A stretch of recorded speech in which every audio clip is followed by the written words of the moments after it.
to imagine all life as you know it stopping instantaneously and every molecule in your body exploding at the speed of light. Total protonic reversal. Protonic reversal. Protonic reversal with your host, Conan Neutron. Broadcasting from a secret underground lair in Milwaukee, Wisconsin. A gigantic middle finger to everything that is rotten about music, rock and roll, and corporate power. The thing is, though, if you don't laugh, you're going to go on a killing spree with sharpened nails. Confidence of a hero or a fool. I wasn't exactly certain which. Could not be more professional. It's only one I choose to devote my life to. That's okay. It means something. It means something. And take that away. You know, that's my take. What's yours? Protonic reversal. That's like a science thing, right? Indeed. It is a science thing. It is a science place. It is a scientific fact that we are all up in your face. It is time, once again, for the one, the only, Protonic Reversal. Protonic Reversal! Welcome to it. Got a great show for you tonight. Very talented lady coming out. Carina Round of the band Puscifer. Robust solo career of her own. And she's worked with Tears for Fears, if you can believe it. So, incredible, multi-talented lady. Of course, this is very timely. For those of us joining for the first time, welcome. The name of the show is Conan Neutron's Protonic Reversal. It happens on Radio Note. Thursdays, 8 Eastern, 7 Central, 6 Mountain, 5 Pacific. You can find the archives for all the rest of these shows at protonicreversal.com to get all of them. This is the 212th show, yes. There is a live streamed event for the record release coming up. I'm going to drop that in the comments. If you didn't already know about it, check it out. It's going to be pretty interesting. But guess what? We're going to be talking about that in mere moments, really. So yeah, a little housekeeping. For those unfamiliar with the show is podcasted everywhere. So you can listen at a later time, and that's okay. The shows are podcasted first to the Patreon, which is $1 a month will get you advance access. You get everything immediately. Meaning that if you want a podcast of this show, which I guess is sort of meta since we're on the show right now, maybe you're listening to it, or another show that you just want to hear sooner, right? What you would do is you would give at the $1 a month level over Patreon, patreon.com/Protonic Reversal. Otherwise, show's always free. No exceptions, no ads, no sponsors, no kidding. That's the way it's always going to be. So if you are interested in that kind of stuff, right there. Otherwise, wherever podcasts are downloaded, streamed, whatever.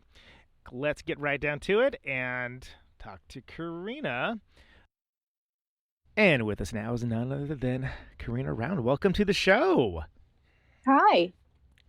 You have a new record coming out, but you also have something I think is just as exciting, this live Arcosanti live stream happening. Yeah, live Arcosanti. Arcosanti, sorry. That's streaming tomorrow with the release of the record. I don't know where you are, but I'm in Los Angeles, so it's going to be around 3. If you're on the East Coast, it'll be 6.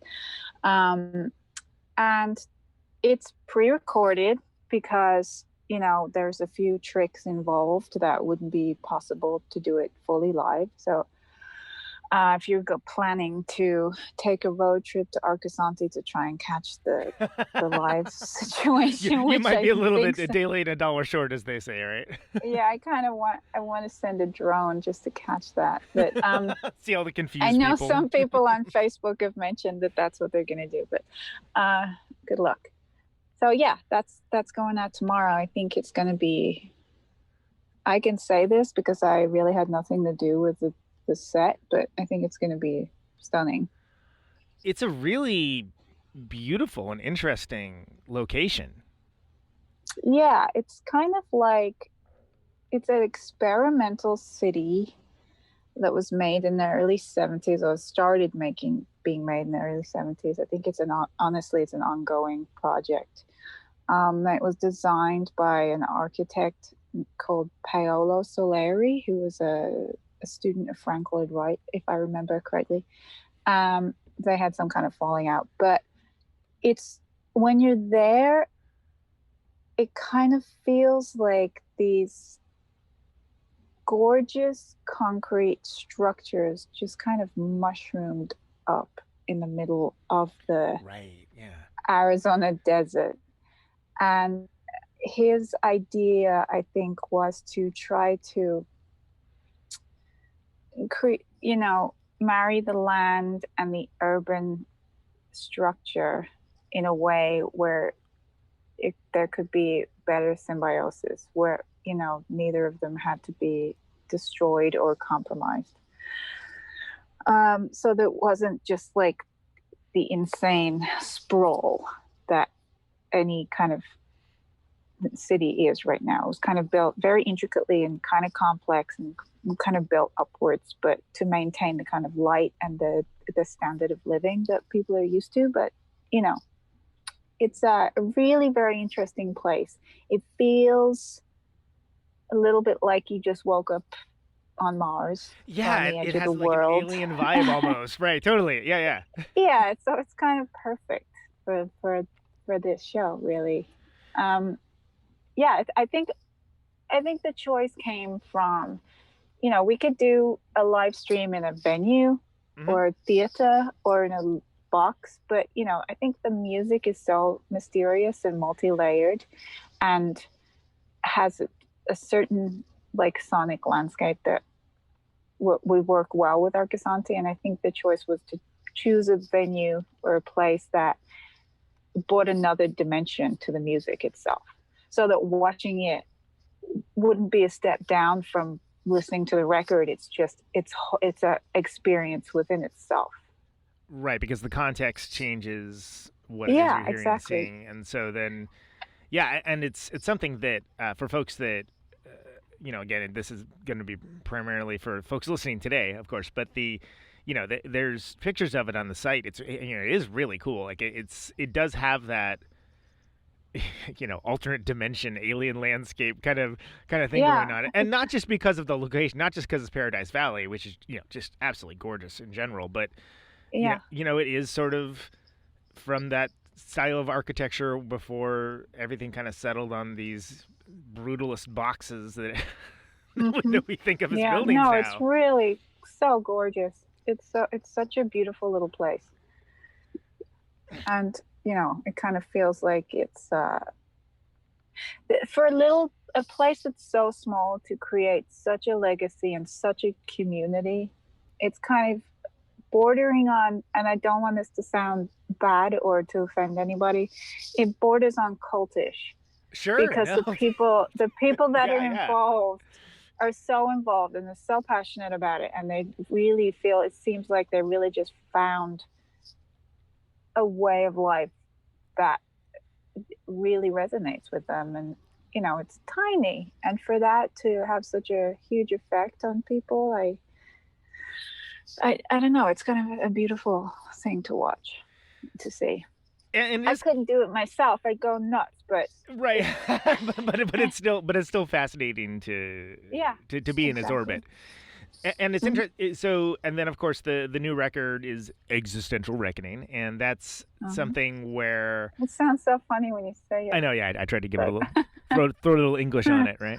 It just makes it sound so heavy. And... Existential Reckoning. But it's the movies in a world. Yeah, exactly. But I like that the whole sort of mystique and presentation with it has the sort of government classification documents, like the FBI. I mean, I suppose some people will say Men in Black. I just think of it in terms of sci-fi movie in general kind of thing.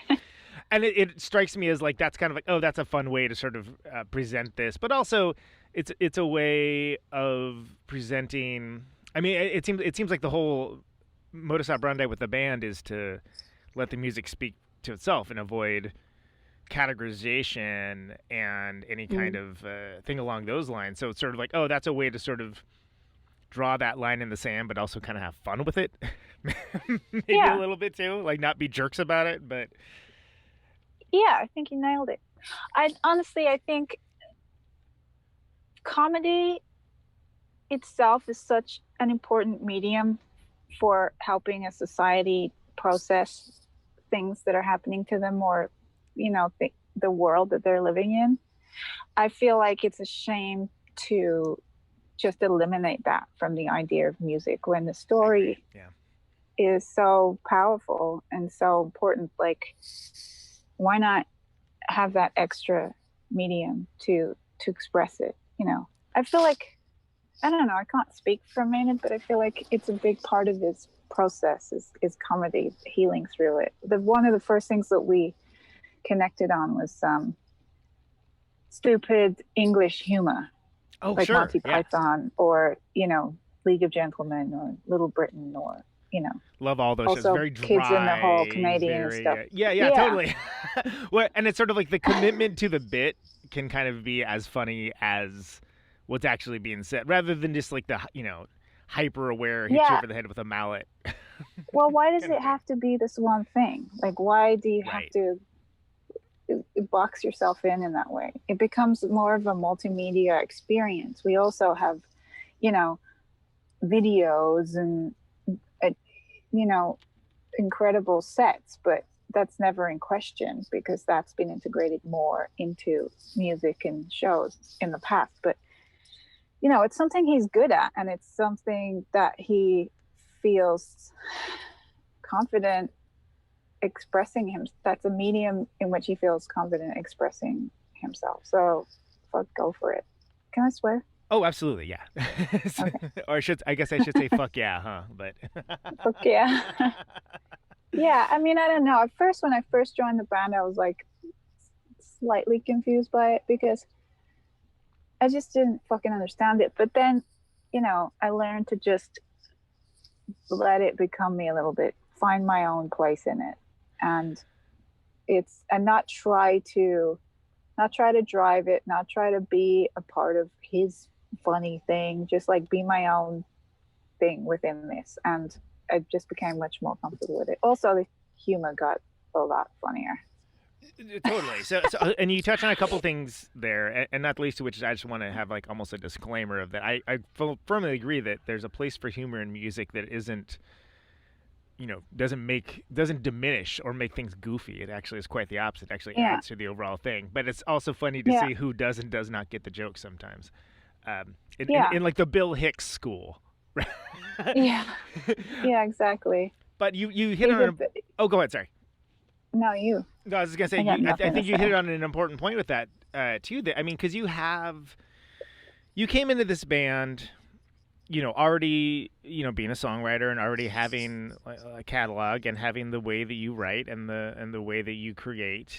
I mean, what have you learned with this band collaboration collective? I don't know how it should be termed today. What have you learned with songwriting with this, and like how does it all fit in with your process?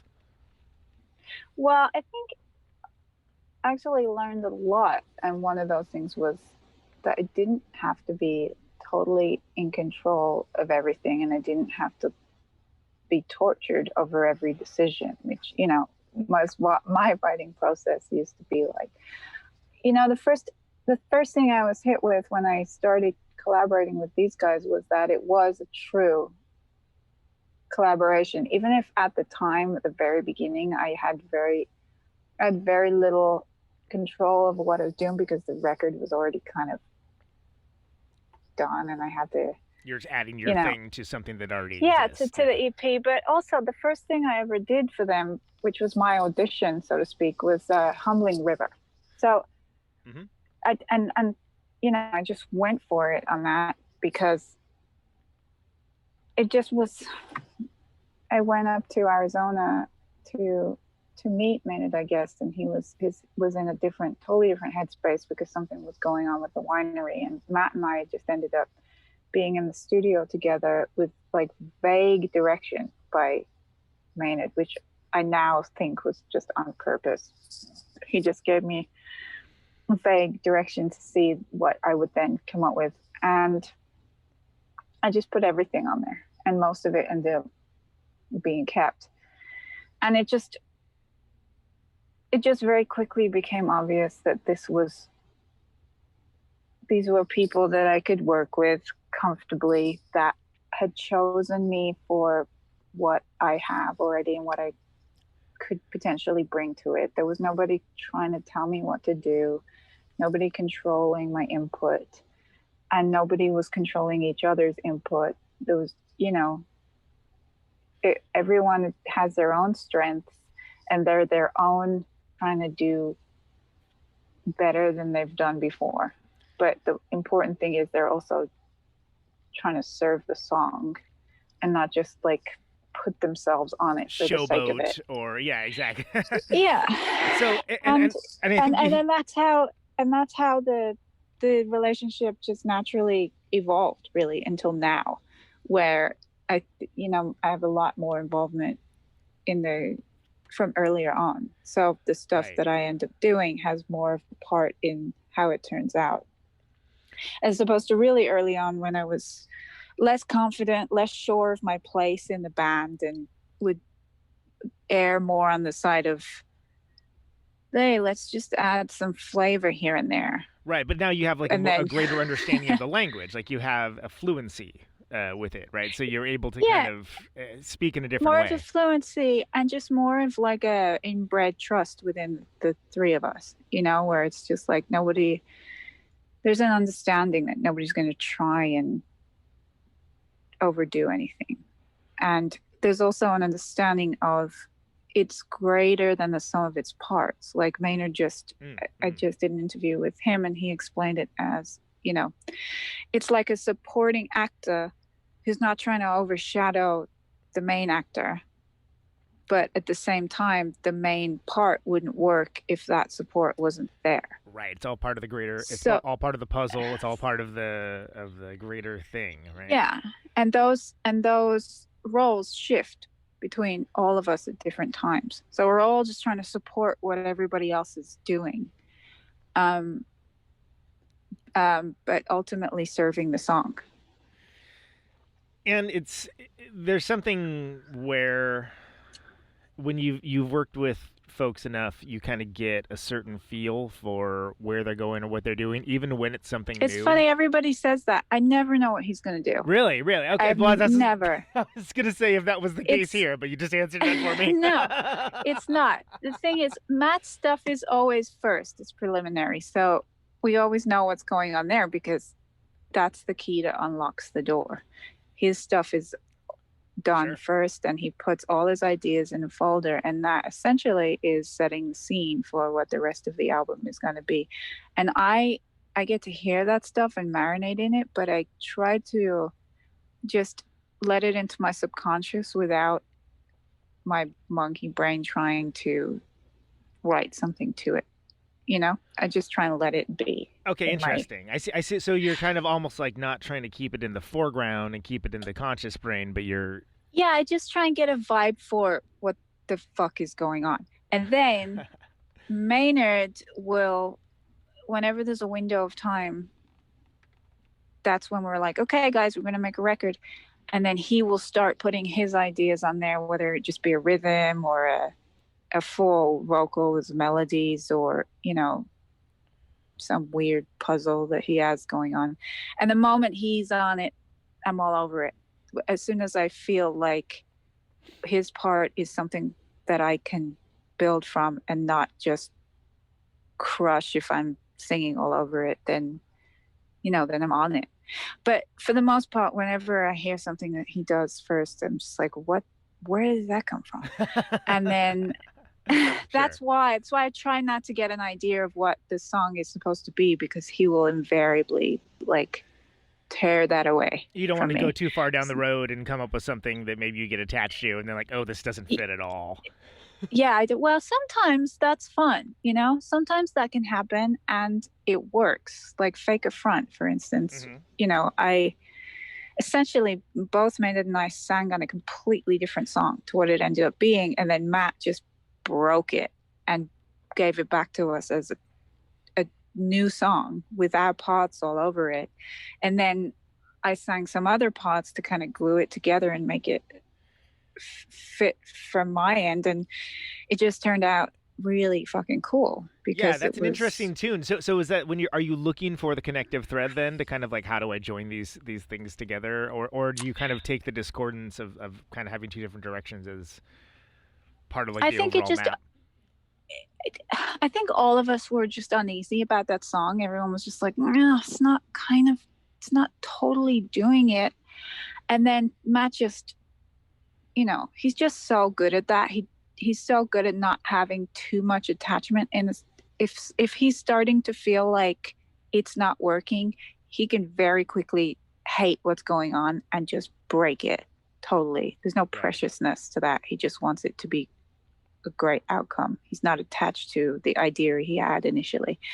So he kept a lot of the main points, but then I think what he did was, if I remember rightly, he just completely turned it upside down in terms of like the bass part that he played on it. That's the one that he played bass on, and he played a Chapman stick.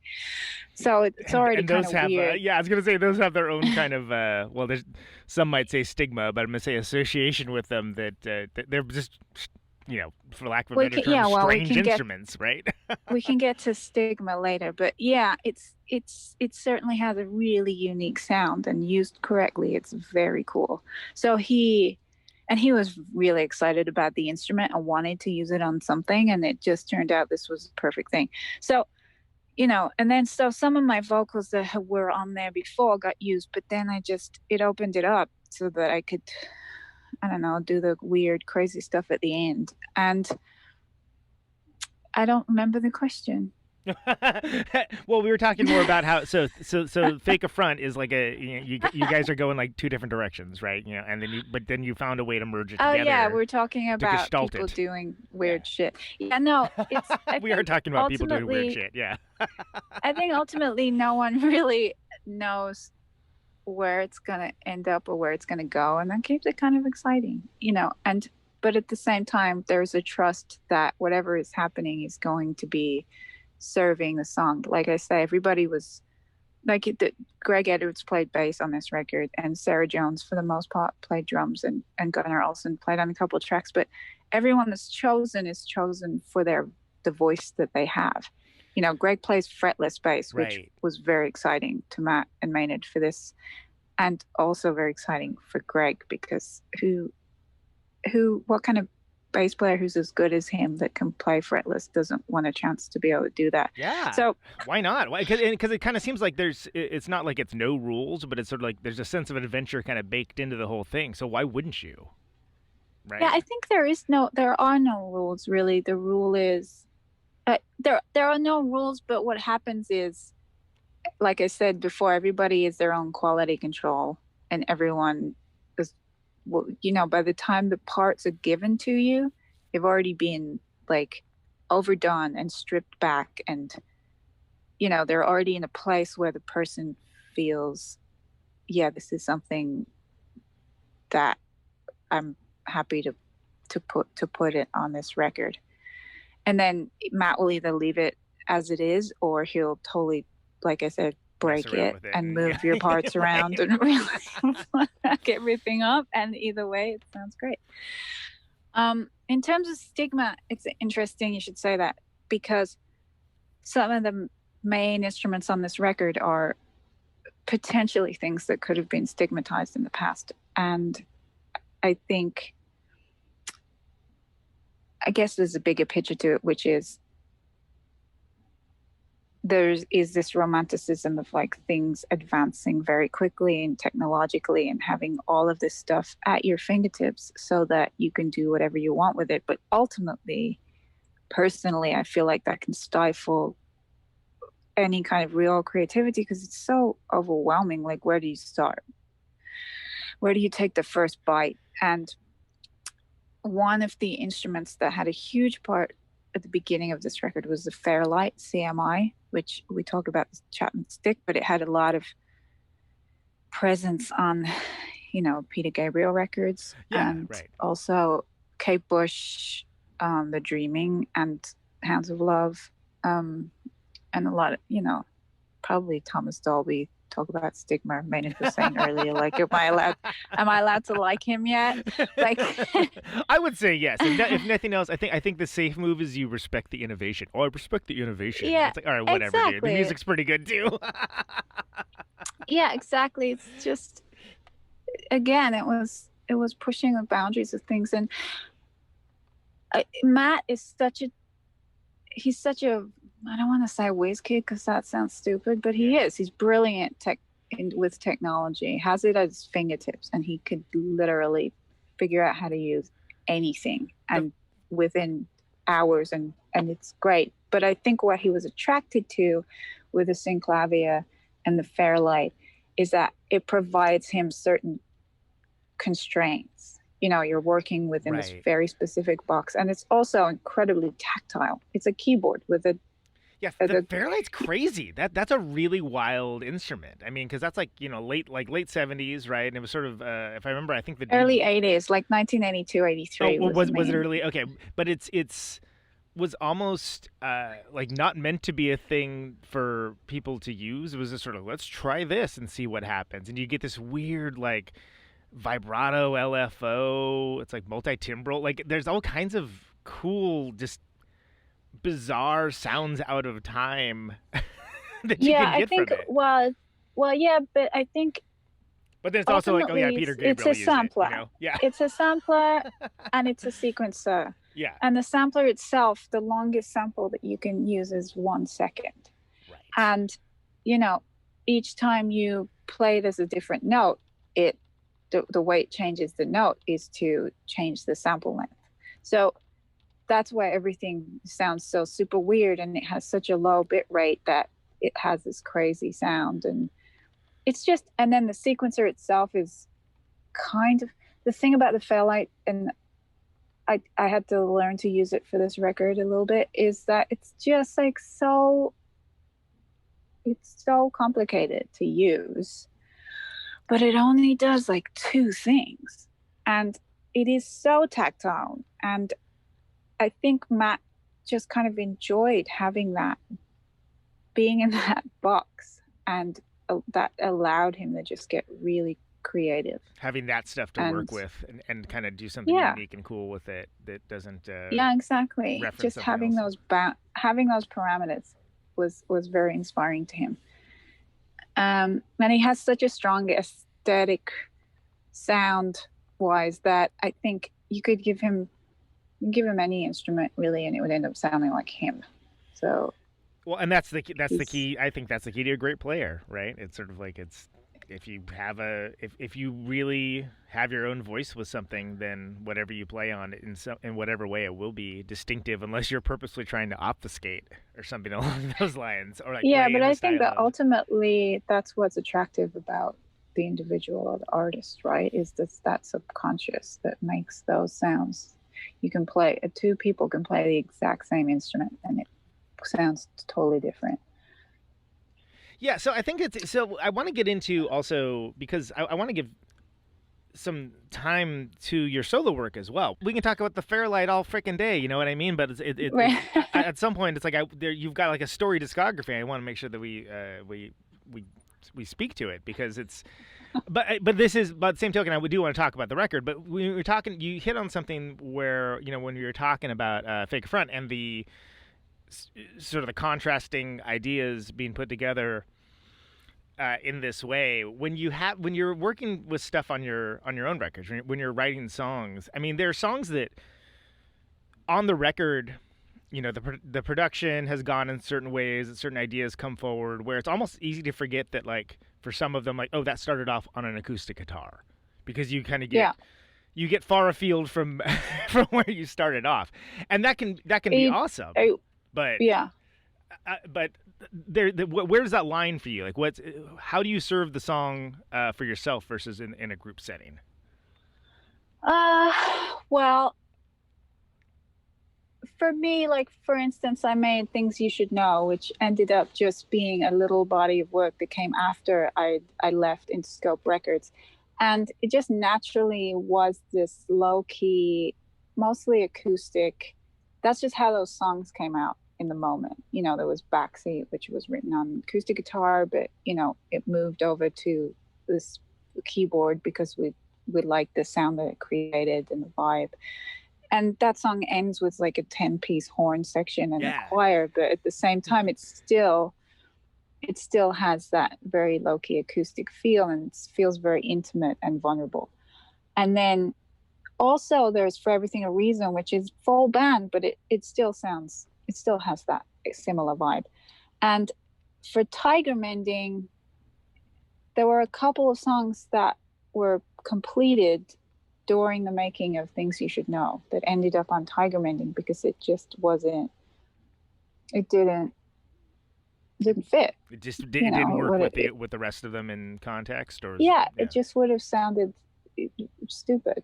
So I think it's one of my problems in a way, is that I can't just allow myself to be one style of music, but at the same time, like you were saying, whatever comes out of me ends up being a certain vibe and a certain sound because it's me making it. So whatever the direction that the music is taking, it's still very strongly me. But I really got into the production on Tiger Mending, and I really just enjoyed it. I wanted it to be a big dramatic record with a lot of layers. That's what I wanted. I set out for it to be that way. Like, you know, You Will Be Loved. It's so complicated and so layered. It's kind of an opus in a way. And I didn't want to constrain myself to like, well, I'm not going to put any backing vocals on this because I'm not going to be able to perform it live. And I just wanted to make a piece of music for the record that was just, it didn't have those rules. You know, I think performance and recording are two different art forms, and there has to be a way to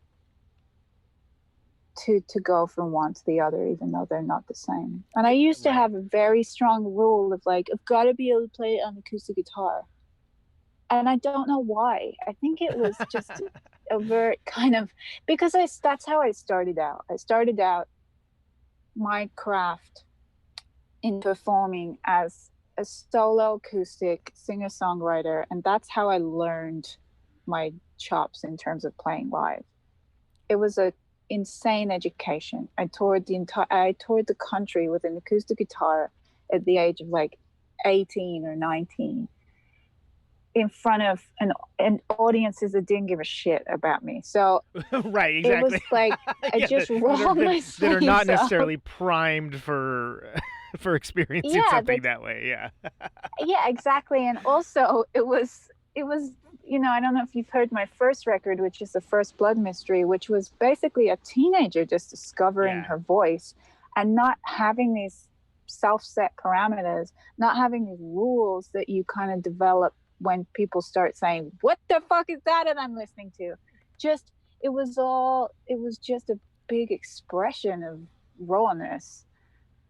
Well, and that one is so fascinating because it's sort of like it's. I mean, I don't know if concept record is necessarily appropriate, but there's definitely like a theme to it, and it's got such an interesting vibe just because of that. And but it seems so natural at the same time. It seems like just like, you know, this is just how this came out, right?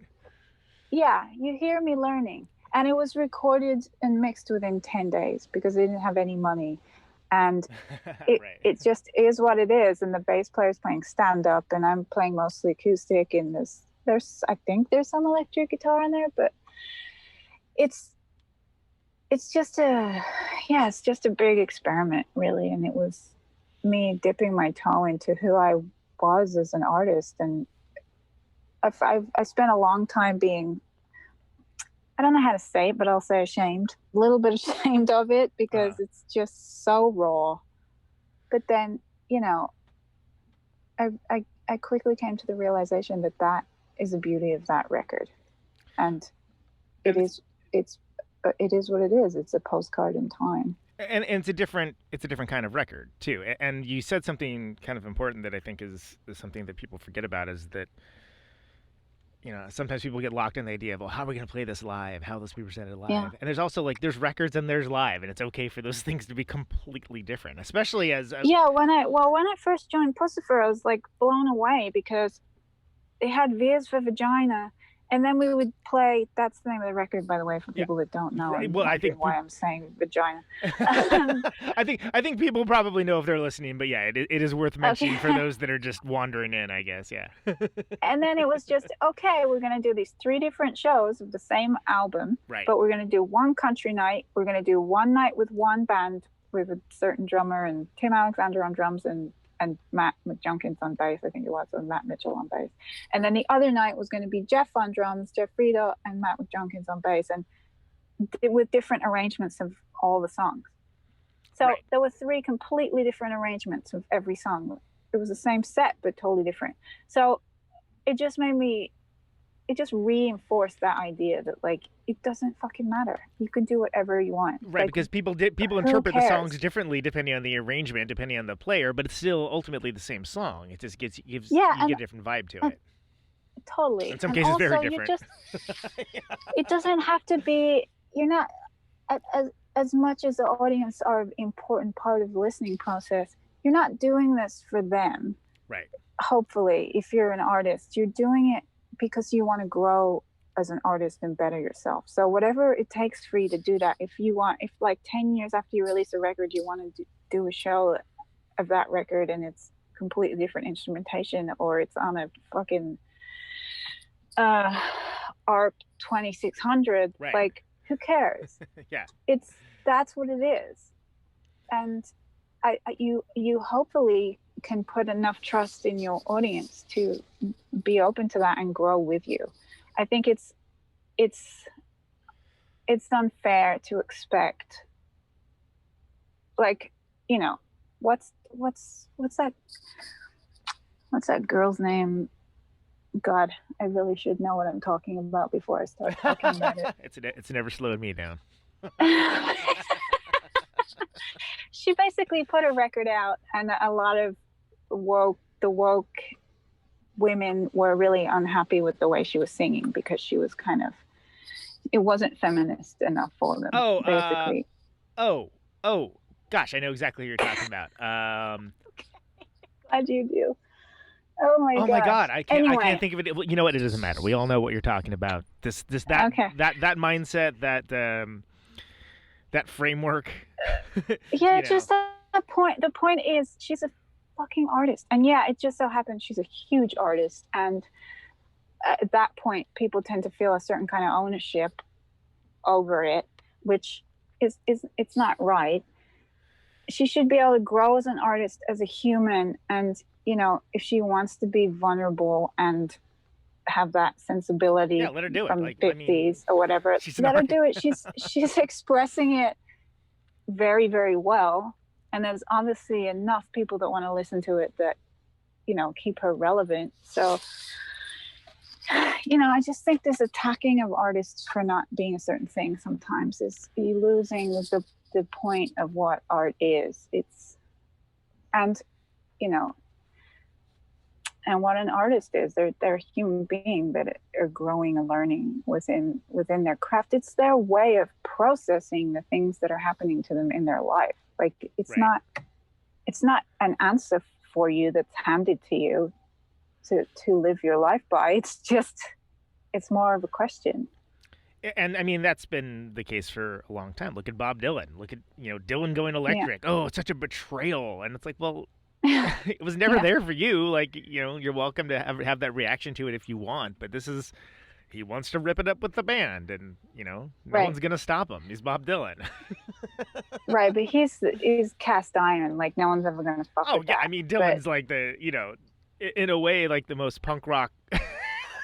He is absolutely the most punk rock, but he's also the most articulate and brilliant lyricist that, you know, ultimately you can never break that. Viciously smart. He's too. The best. Yeah, and he'll, like, lead you around the, you know, around the houses in in an interview and you won't know where the fuck you're going or being led. And it's like a cat playing with a mouse or something. Exactly. You know? It's just like, okay, exactly. you got to know the rules of engagement here. He's probably going to be dicking with you. Well, that's the other thing. He's like, okay, the story or the entertainment or, you know, the way you're made to feel on listening is more important than the truth, in a way. Oh, interesting. And Okay. Yeah. Don't. And that's okay too. Yeah. That's okay too. Don't let the truth get in the way of a good story, right? Yeah, exactly. It's a mystery that he can maintain too. I don't know what the fuck I'm talking about. But No. But I mean, I think there's those kinds of things in your own records as well, where there's like certain phrases or something that just are full stop, like whoa, like kind of make you pay. I mean, so we were talking about Tiger Mending, right? You know, pick up the phone, I'm pregnant with your baby is like, oh, what? Yeah. Wait, what? Yeah. in a good way, right? Because immediately it gives you a full stop of like, okay, what's happening right now? For the people, and granted, full disclosure, I know there are people that just don't care about lyrics at all, and like that's okay. Yeah, that blows my fucking mind. Yeah, that blows my mind. Like I to me, there's nothing without lyrics. That doesn't, you know, I don't know. I can't get there. But then, I tried my entire life. I have a 3-year-old son, and if I have to listen to A, B, C, D more than 2 or 3 times in a row, I start losing my mind. Like I just, or Baby Shark or whatever. I'm just maybe it makes me a bad parent, but there's a certain thing that happens in my brain or my mind if I'm listening to something like that, and maybe I'm contradicting myself in that art should be whatever it wants to be, and it's not up to the listener to decide what it should be. But I just can't do it. I have to have something to get my teeth into lyrically. Yeah, and so, but I will say, when I started writing songs, it was I was never a great musician. It was just a vehicle for what I wanted to say. So I feel like my first passion is words and lyrics, and maybe that's just a big part of it. Is that's for me. That's why I became a musician. That's why that art form appealed to me, I think, just because I could just flap my lips all over it. Right, but then you have the situation where you have the division of your own work, your own records and things that you're doing, and then you have to fit into this, larger construct of which is not not ruleless, but somewhat limitless in how you can explore things. But there is this disconnect where people want to analyze, whatever reason. Like people, when you're at a certain level, people really want to analyze, and that can be annoying because it's almost to the detriment of like the overall whole. And the analog I'll use for this, I don't know if you're a David Lynch fan or not, but Twin Peaks: The Return, like the most recent Twin Peaks series. I haven't brought myself to watch that yet. Such a fan of the original, but it's fantastic. But the way that he presented it is just utterly fearless and just doesn't invite any kind of explanation at all. Of course. And it's so it was so refreshing because it was especially for I always say like the contrast for it is that the at the same time the Game of Thrones series where the writers ran out of source material. Yeah, that season happened at the same time. Let's not talk about that. Let's not talk about that gargantuan disappointment. Yeah, so the contrast between the two was just like, oh my god, and it was so refreshing in that way. But I actually like the way that that there is this. Not everyone's entitled to have the explanation, written out for them and dissected with footnotes necessarily either. Well, the thing about Twin Peaks in itself is that the first time it came out, it was blowing people's minds because it was just so outside of whatever they'd ever seen before. And actually, Game of Thrones was a little bit like that too. I completely agree. Yeah. Shocking, and it was, giving you emotional reactions and confusing you and doing whatever. So I just think it seems kind of perfect that the return of Twin Peaks should leave you feeling the same way. But yeah, that the problem is people have decades of what feels like ownership over the original, so they feel like it should be a certain way. And David Lynch has always been one for saying, fuck you. Right, because like something that seems like it came from another dimension back then is sort of like, oh, well, it's prestige television now. That's like all TV shows. They've, Yeah. you know, in a certain way, and with You changed the world once. yeah, Now you have to keep it the same. right, exactly. And you just and this series, it just doesn't do that at all. But it keeps the same, it keeps the same continuity, and Yeah. I feel like it does honor to the story even by not over-explaining itself, or explaining itself in any way. I'm gonna shape, have or to form. watch it so I know what you're talking Yeah, about. yeah, watch it and report back to me, would you? No, but it's, and the reason why I'm going to this long involved thing about David Lynch isn't just because I love David Lynch, but I feel that there is that not purposeful upsetting of expectations, but just lack of willingness to explain, but a full invite to come along for the ride. With all these records, and to have a, like, it's not meant to be, you know, no one's being a jerk about it, but it's also, you know, you're not going to get a guidebook necessarily to this music. Yeah, I think an important part of, particularly how Maynard writes lyrics, and it's easy for me to talk about his lyrics because, you know, I can say how great he is without feeling uncomfortable, is that, you know, he has a way of handing you this story that you have such a strong sense of what it's about for you, right. But, you know, without just laying it out for you. So he leaves enough space for the listener to be a part of the whole experience and take what they can from it. He kind of guides the way, but he does it so articulately, and he obviously has a strong sense of what it's about while he's writing it. But he's not going to give that to you. He's just going to, you know, shine enough light in the cave so that you can see the outlines of what's in there, but then you're on your own from there. And I think that is the key to his greatness on this record, honestly.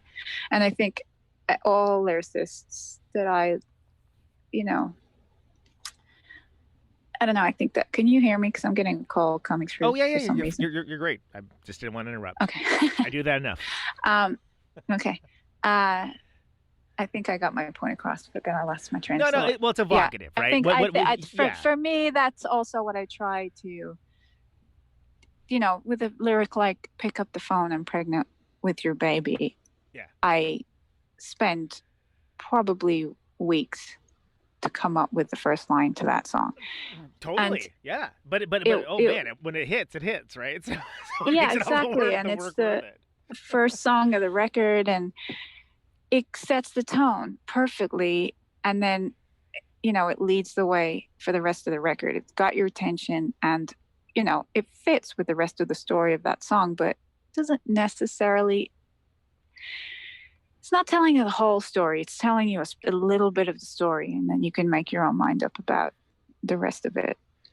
And I think I try to do that. I try to do that as much as possible. Yeah, I mean, I think once you start to try to talk about a specific thing and paint a specific story, you're painting yourself into such a corner. It's too hard. And like I say, don't let the truth get in the way of a good story. Someone else said that, but you know what I mean. We Right. distilled that down to that saying at some point during this interview. A truism is a truism, no matter who said it, right? Yeah. So do you feel that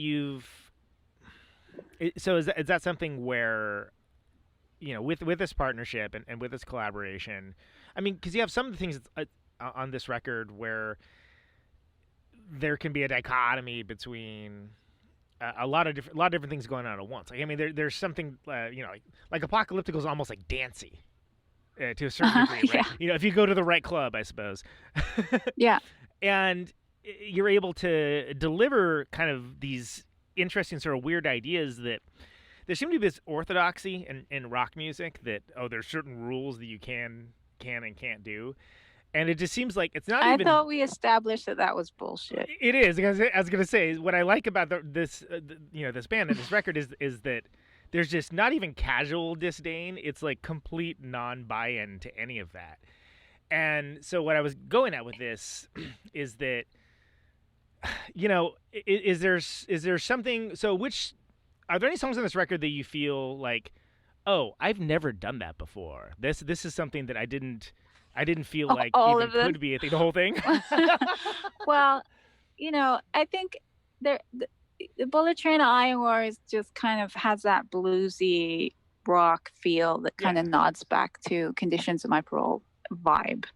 And, that's great, but I feel like that's an area that we've covered before. Again, it's still interesting because it has the addition of the Fairlight and the synclavier and all of that kind of cool digital weird stuff. But, Bread and Circus for me, just even before any of the vocals were on it, before Maynard even heard it, I was like, this song is just something about his intuition with the sounds and the melodies. It was already there for me. And I remember feeling this and then Maynard saying it at a later date, I just don't want to fuck that one up. You want to... Because you dig it so much, you want to make sure that it's... Yeah, again, you're serving the song in every way. And I think, with that one particular... that's the thing I'm talking about with Maynard in that, I just wouldn't have known how to approach that song without stifling it. And Maynard just totally, he's very good at the whole minimalism thing. And then, he will do something rhythmic and then just leave it open for me. He'll just unlock that door. And then, there's a part halfway through where the pawns and powers, and then I come in with this crazy rhythmic, interplay rhythmically. Yeah. Just unlocking those little doors, or it was something that I already wanted to do. And I don't know, I think the song just led us both to a similar place, and he started off for me, and then I, finalized that idea, and it was, I don't know. Again, I don't remember the question, but no. I think that I feel like that song is the heart of the record, really. Well, so, for me, not for him. Not talking for anyone else. You're speaking for yourself. But so we're talking about stuff that was new and surprising. And I think what you're driving at with is that some of the kind of are not surprising necessarily, but you know what I mean. I don't know. It's kind of surprising. A little surprising, maybe. I think. But some of that. I don't think you're gonna hear the first 30 seconds of that song and know what's coming next. There's just. I guess it is a surprise, yeah. It might not feel. It's still, when you're listening, the journey feels natural, and you're following the right path. But it's still, without even realizing it, you're being led on that journey, and it's unexpected. And what you're talking about with that one too is sort of that's the advantage to leaving space and trusting in your collaborators to okay, I could fill this with a thing, but I'm gonna let the team kick in and do something cool here, and that kind of makes, and that's what makes it true collaboration, I would say, personally. Yeah, absolutely. And it lets everyone shine. It's shine theory in action. Mm-hmm. I agree. So there's a lot of, again, the nice, there's an element, I think we covered earlier, there's kind of an element of, not abandon necessarily, but certainly focused enjoyment of playing with the process, playing with the form, et cetera, et cetera. I mean, there's also been a lot of stuff in the history of the band that are, just kind of wild. I'm thinking about, Balls to the Wall, right? First I heard that, was is this an Accept song? And then it was oh yeah, it is.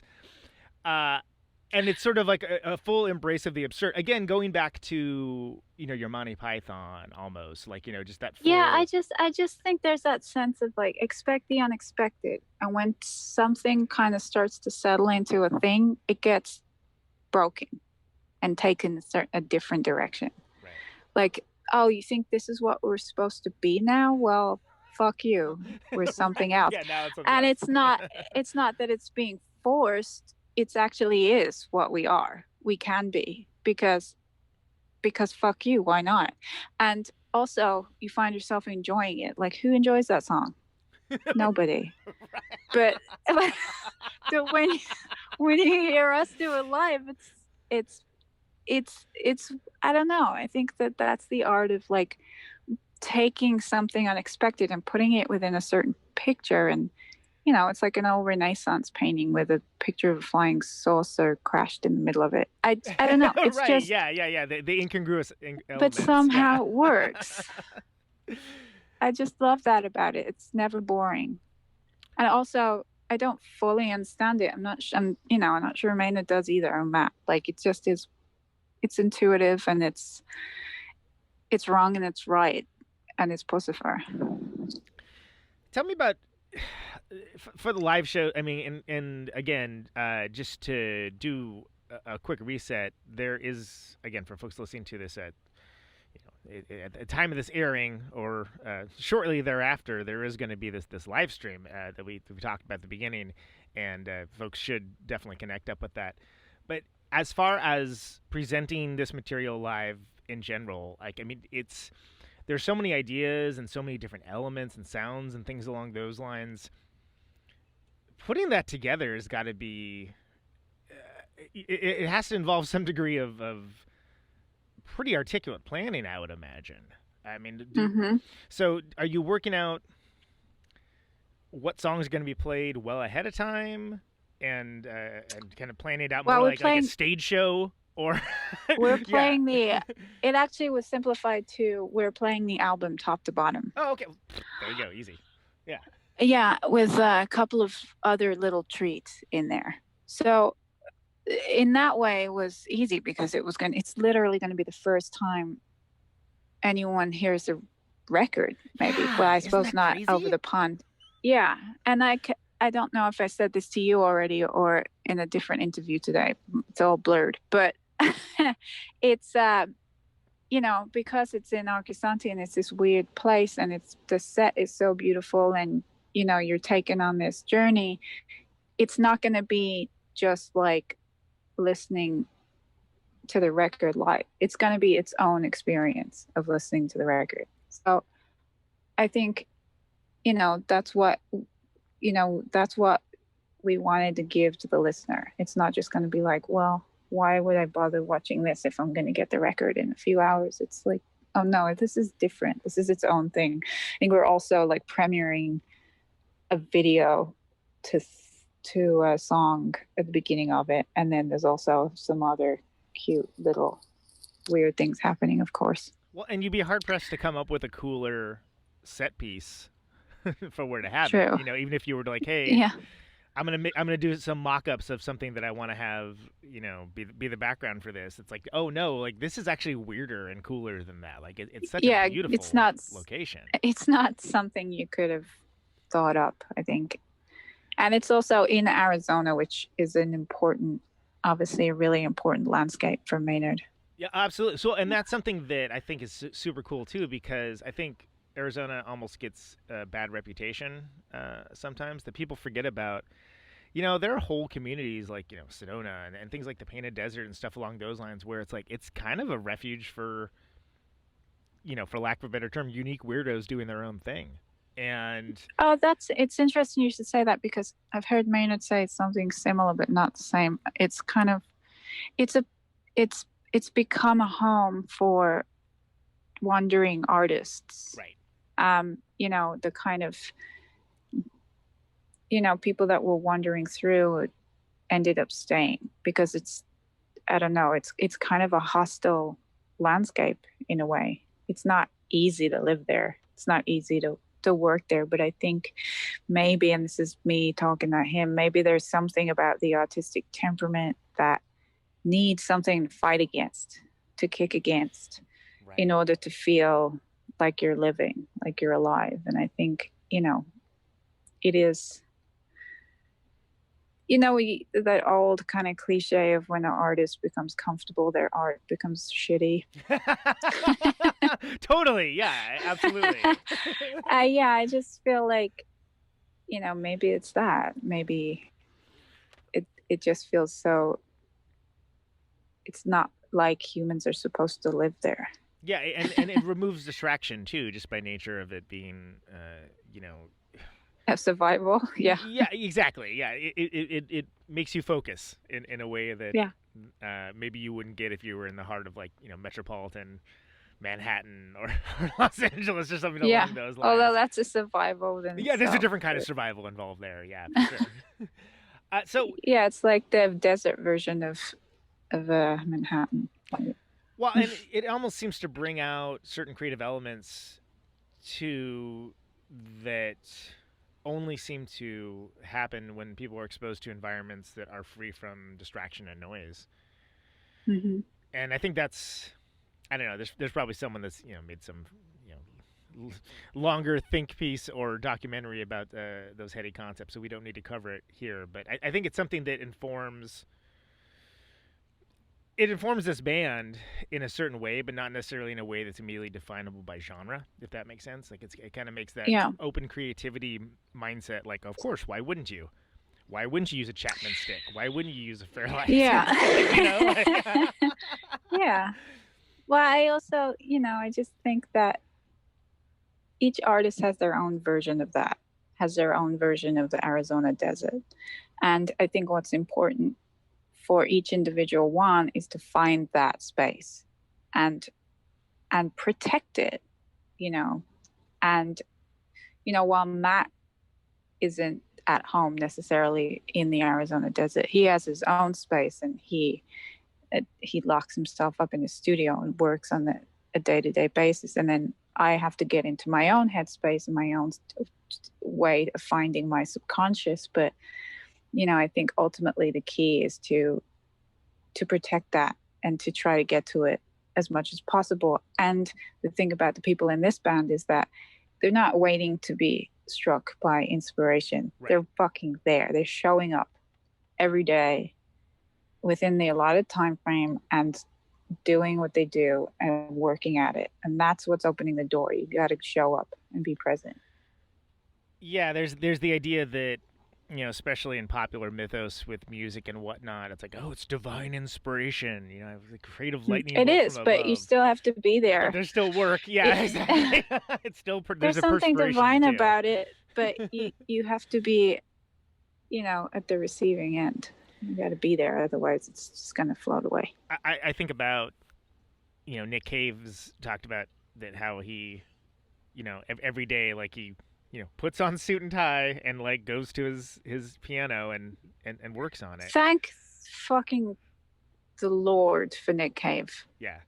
I mean, to have an artist like that in our lifetime, who has the body of work that he has, who has the history that he has, who has talent that he has, and his turn of phrase, and, to someone who can be so openly talk about collaboration, his process, and totally demystify the process of being an artist but in a way that it's so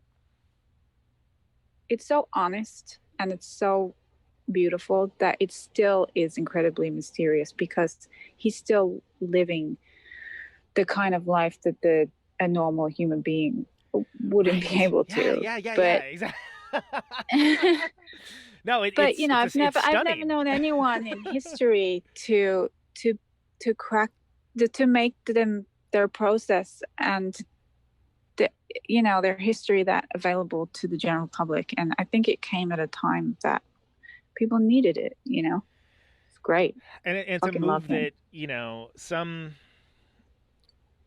some artists, some writers, however you want to term it, would feel like that would somehow diminish the art, and I think the opposite. But it doesn't. I think because it's the absolute opposite. I think it's, like, astounding. It doesn't, because he's a true artist, right? And that's why it doesn't. but he's someone also might say, well, this is egotistical. Yeah, so what? Like, who fucking cares? I mean, just to certain just degrees, put it like an sharing art is exhibition of egotistical, your too. entire history. Yeah. Well, yeah, but in one of the movies that he made, he Right. actually said, like, when he first started, he just had this idea that he was going to have like a Nick Cave museum. And he was like, just he even said like how egotistical, and they made it happen. So the thing is, even an artist needs goals like that. And if those goals are egotistical, and wherever that comes from, whether it's your fucked up parents or things that have happened through your life or whatever keeps you focused, it doesn't matter. Like, there's no rules, and there shouldn't be any judgment if what you're doing is making shit and it's good, and you're doing it for authentic reasons, and it's getting better the more you do it. Like, it doesn't matter. That's all that matters. Yeah, it's certainly not shameful to have goals and go will things into being. Far from it. In fact, I think there should be more intent in a lot of things in the world. But then also you have to counterbalance it with not letting it be blind intent, not letting the world. Well, that then turns into, that's the craft that you're, the creating would hopefully be, for the most part, subconscious, and those ideas that have that mystery. And that's where the craft comes in, where your conscious mind comes in and arranges it all so that it's good and it's listenable, and it's building on something that you've done before, and it's pushing you. So I want to, and Carina, this has been great, and we're going to start wrapping up fairly soon, but I would feel it would be disingenuous for me not to ask you about Tears for Fears, because that's so fantastic and so cool, and so from the perspective of being on the outside, it was like, oh, cool. Cool. All right. Right on. How did that come to pass? What did you learn from it? Can you tell us just anything about that? Because it's such an interesting case of a cool thing and another cool thing, kind of Venn diagramming over each other. Those guys are my friends, and I've known Kurt Smith since I've been in LA. It's been about 15 years. And, I think one day, it may have been like right after I left Interscope, I think at some point I just felt like I wanted something completely different and outside of what I had been doing. I needed a breath of fresh air. I needed to, even if I started doing it and hated it, I just needed to know that. I needed to know what I hated and who I was again, because that whole experience was hard to keep a really good grip on what I wanted. Sure. And so, The Hurting was such a great record for me. It was so important to me. And talk about Fairlight and being yeah, it comes back to the Fairlight, doesn't it? Yeah. Yeah. And just being in a raw space and giving to artists just the space to create and do what they do without really, they were in Abbey Road for a year making that record, and they were 17 years old. It's just a brilliant piece of work. What a great first record. And that was important to me. So, and knowing him as a friend, I was just like, if you ever need this, let me know. And then at some point, probably 5 or 6 years later, he asked me to go out with them and open for them, and also to be in the band singing. So I did. And it's a good experience. It's, the music, particularly Hurting and Big Chair, was just, there's no arguing with that shit. It's important stuff. It doesn't even need explanation. It doesn't need, it's just exactly. There you go. So there I mean, like, why not? And it's funny because when I first joined them, and I think they wouldn't mind me saying this, they had gone down this weird road of like playing casinos and playing this like Oh, right, weird yeah. set, getting paid lots of money, but like generally not feeling excited about stuff. And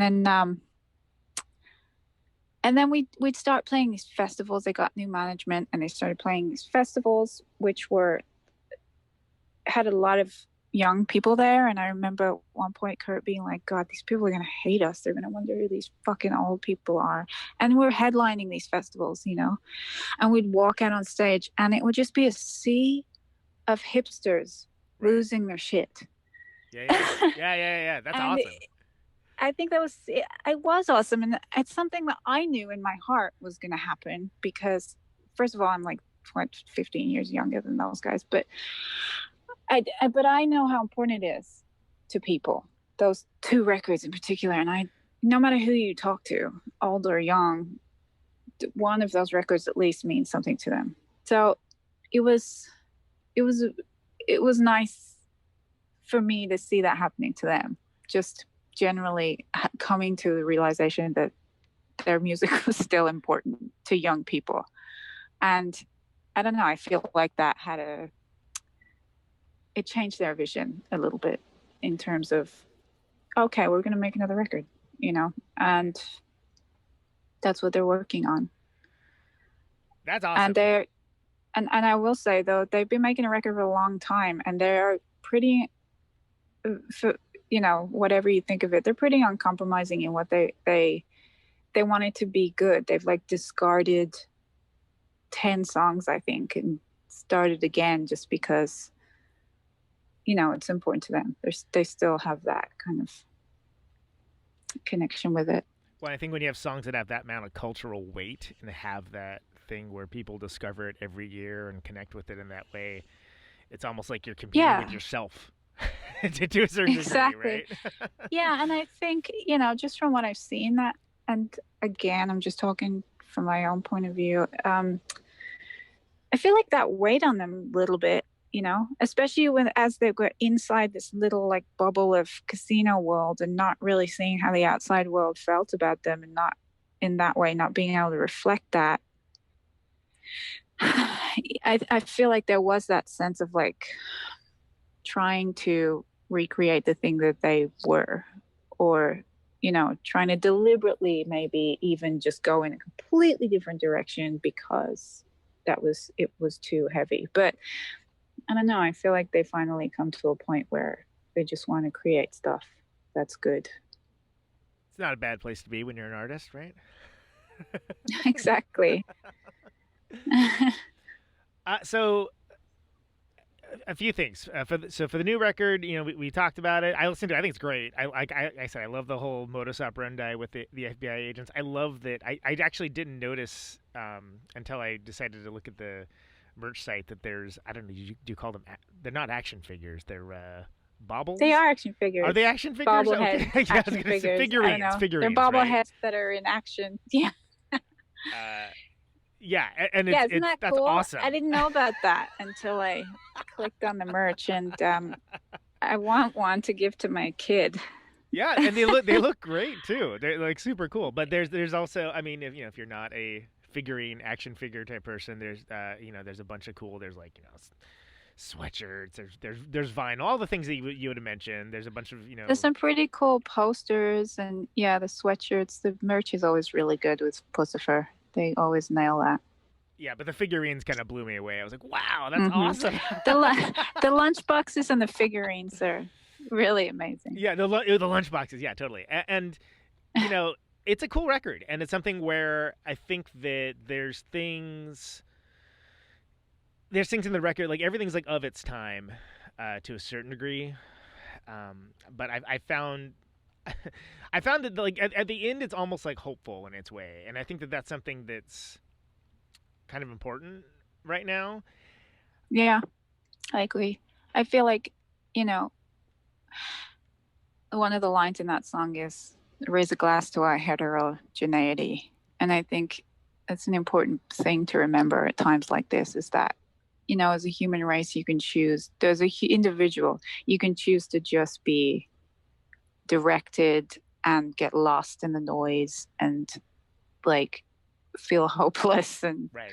not know when the fucking light at the end of the tunnel is going to arrive, or you can be hopeful and you can try to take a situation and make it good. Like even with this whole pandemic, and I know I don't want to belittle the situation for anyone who's lost a loved one, or the terrible things that have come from it. I feel like the one thing it has done maybe is just forced everyone in their day-to-day lives to just break away from the noise, and it's forced us to just realize the fundamental things that are most important and that need to be kept ongoing for us to survive. And I don't think that's a bad thing. Unfortunately, there's a whole another blanket of political noise going on just above, so that we're never quite free of that. But I think for me it really just, because I had to take my kid out of school, and that for me just meant being a stay-at-home mom, and and my partner also is an artist, so we have to work that balance between us so that we can both still work and be creative, but also we have a small son, and I have a 12-year-old stepdaughter. So it just really, you have to get rid of like whatever the surplus, superfluous stuff, and really just work with what is most important.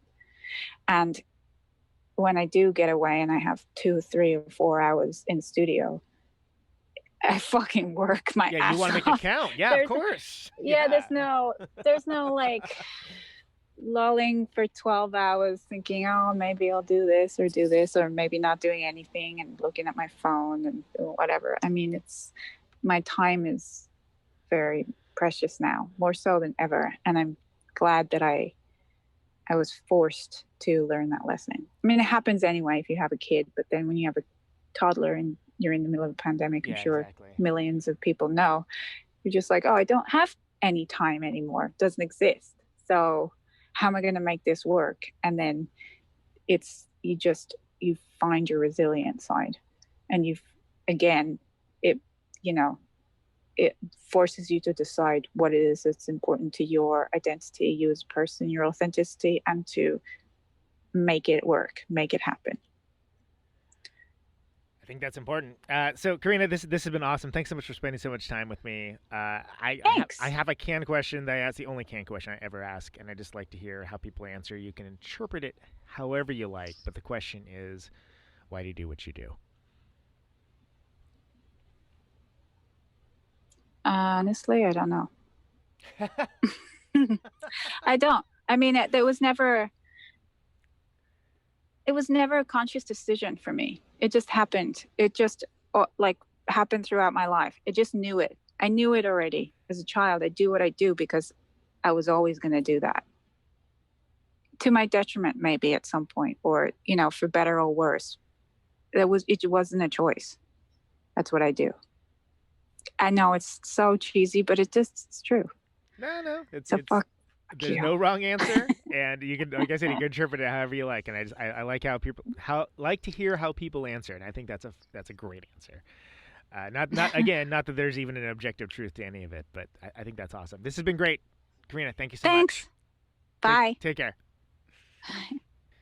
There she goes, Carina Round, Puscifer. That's awesome. So yeah, Puscifer Live. To get the Live at Arcosanti stream. You can get the new record, Existential Reckoning, anywhere you get your music. It's all available. Let's hear something from that right now. And thanks so much.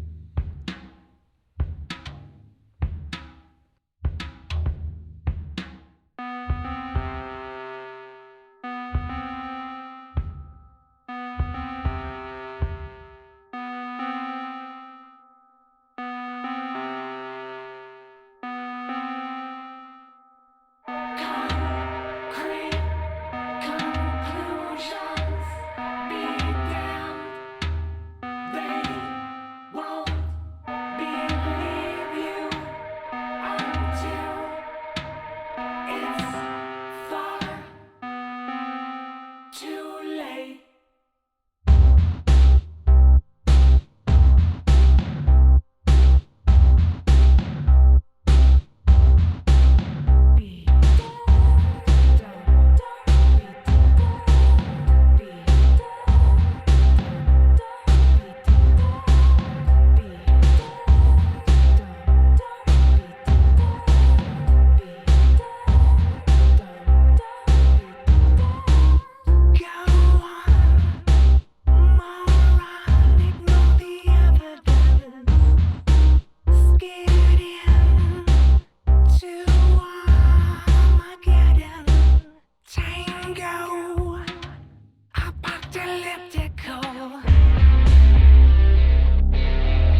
the phone.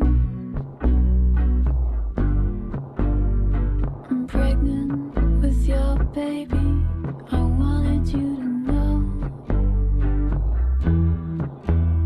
the dreams I've been having lately. I woke up from an explosion,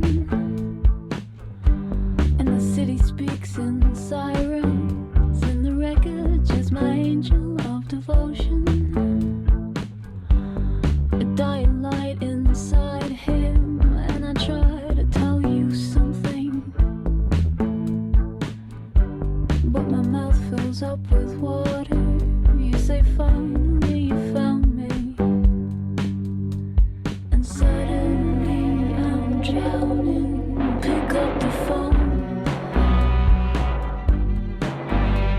I'm trying to say sorry, the things that you should know, weighing heavy on me.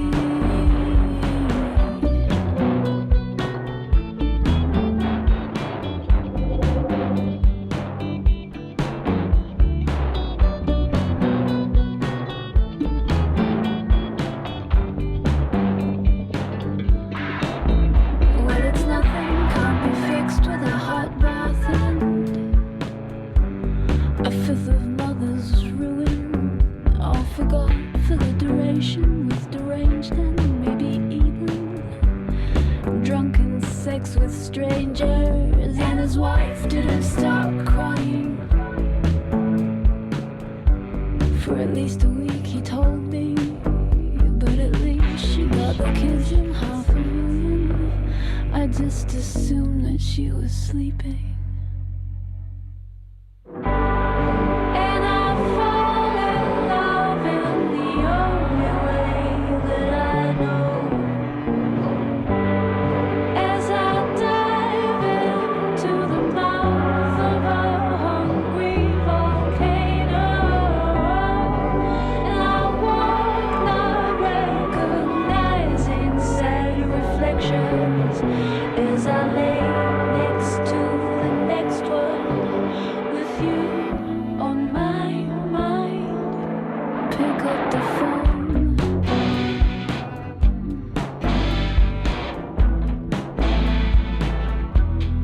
Pick up the phone.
stitches. Trolls receive 86s.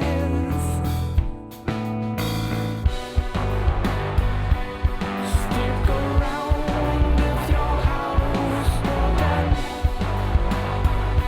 can't hold your shit or your tongue. You gotta go.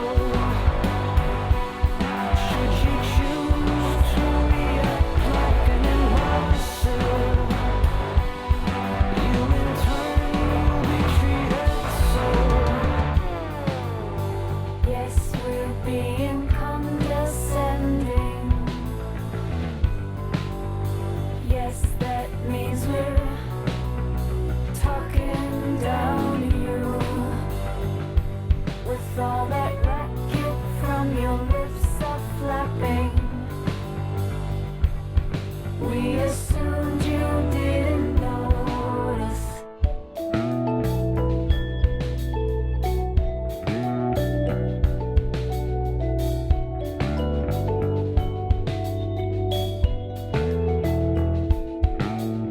Haters, isolators, no one misses these.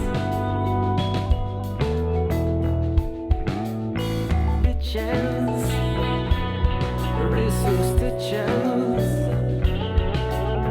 Trolls receive 86s. Yes, we're being condescending. Yes, that means we're talking down to you. With all that racket from your lips are flapping. We assumed you didn't notice.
Remedy, Puscifer.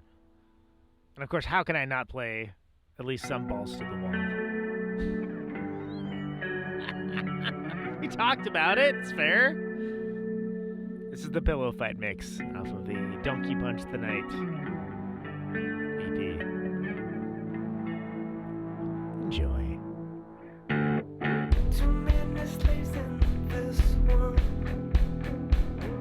die from torture and pain. Too many people do not see that killing themselves, going insane. Too many people don't see the imprisoned human race. They believe slaves always lose. Fear keeps them in their place. Watch the down. They're gonna break their chain. No, you can't stop them. They're coming to get you. Balls to the wall, man. Balls to the wall. Balls to the wall, man. Balls to the wall. Too many slaves in this world, die from torture and pain. Too many people do not see that killing themselves, going insane. Too many people don't see the imprisoned human race. They believe slaves always lose. Fear keeps them in their place. Lock it down. They're gonna break their chain. No, you can't stop them. They're coming to get you. Got your balls to the wall, man. Balls to the wall. Balls to the wall, man. Balls to the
Balls to the Wall.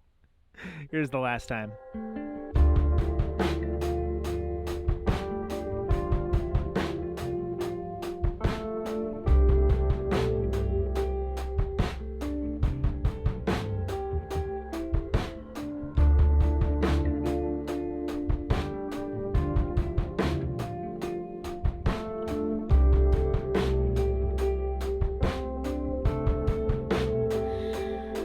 It came on a Thursday. Everything seemed to be holding its breath. It was the first real snow for years. It made everything look beautiful, and I wanted it to stay like this so bad.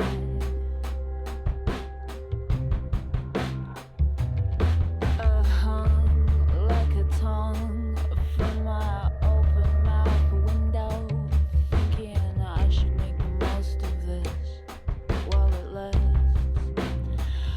I climbed the once familiar hill where the rambling roses were sleeping instead, down towards the park where you once said, this is the last time.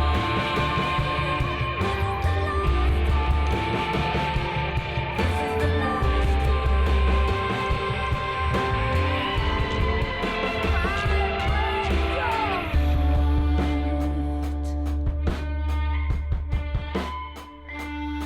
It was full of giant snowballs, 5 feet high, the people it made.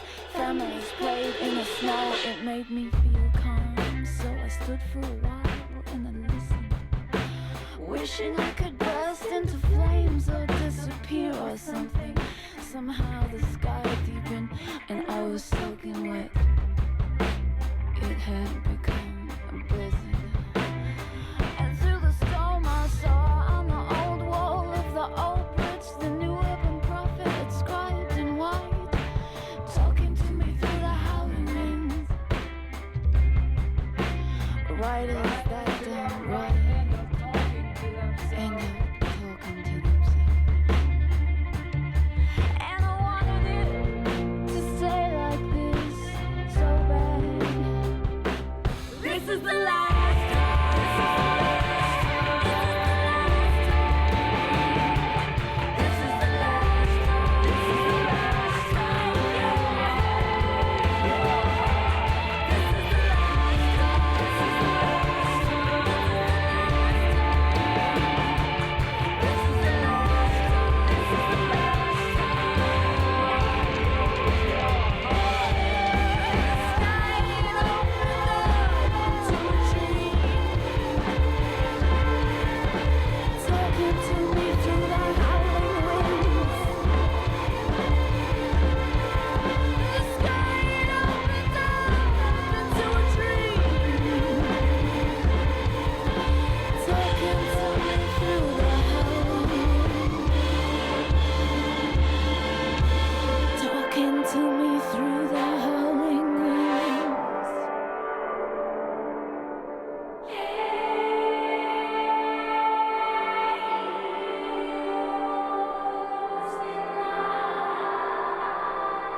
This is the last time.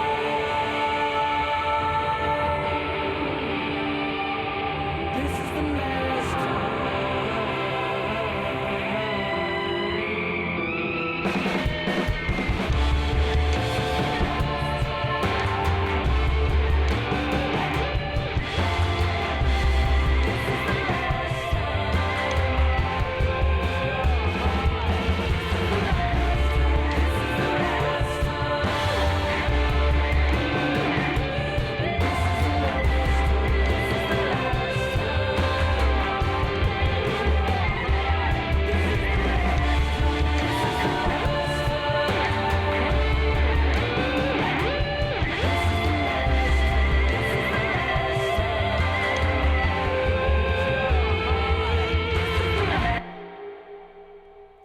The last time, Carina Round, my guest for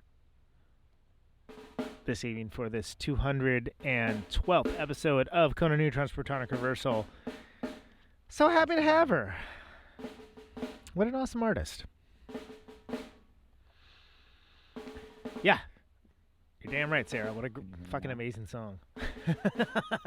Hey, so new piece of records out. Existential Reckoning. Existential Reckoning.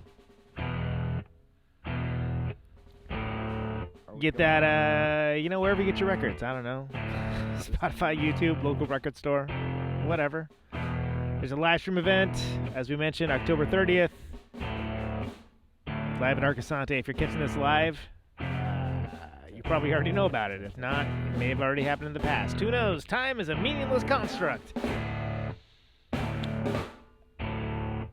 Oh, yeah. So that last song was the last time, and before that we had Balls to the Wall.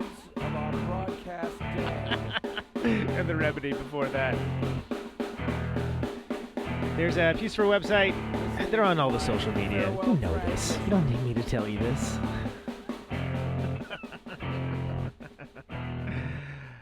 Signing off. But the name of the show is Conan Neutron's Protonic Reversal. Thank you so much for listening to it. This show happens Thursdays, 8 Eastern, 7 Central, 6 Mountain, 5 Pacific. On RadioNope.com, broadcasted live, podcasted later, everywhere you get your podcasts. I've got 50,000 watts of power. ProtonicReversal.com for the archives. If you want the episode sooner, if you say you missed part of it tonight or whatever, Ionize the air. just like the idea of supporting something like this, $1 a month, patreon.com/ProtonicReversal gets you advance access. I think I might have mentioned before. This microphone turns sound into electricity. Thanks for tuning in, everybody. Can you hear me now? Stay safe out there. Out on Route 128, you're dark and lonely. Take it easy. I got my radio on. Can you hear me now? Can you hear me now?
Welcome to my top 10.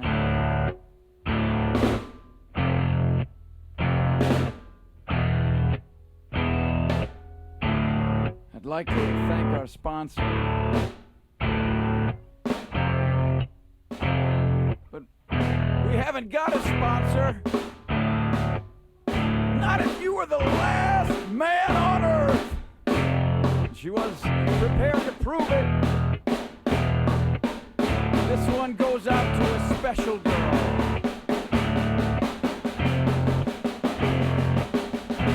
But there is no special girl!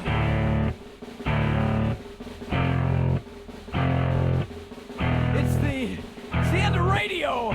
The last announcer plays the last record. The last what? Leaves the transmitter. Circles the globe in search of a listener. Can you hear me now? Can you hear me now?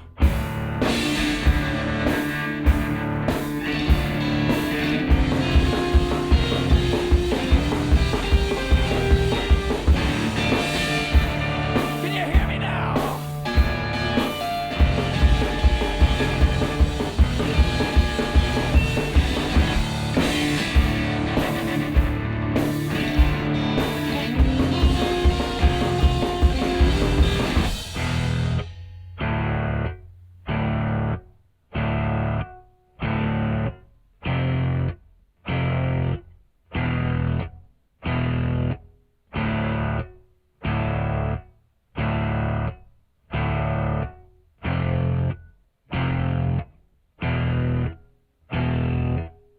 Is it really broadcasting if there's no one there to receive? It's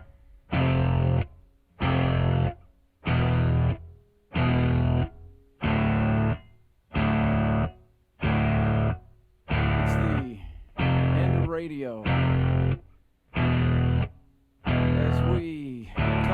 close of our broadcast day.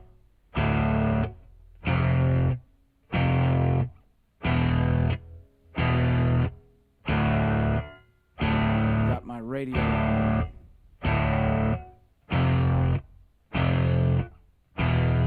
Can you hear me now?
This is a test!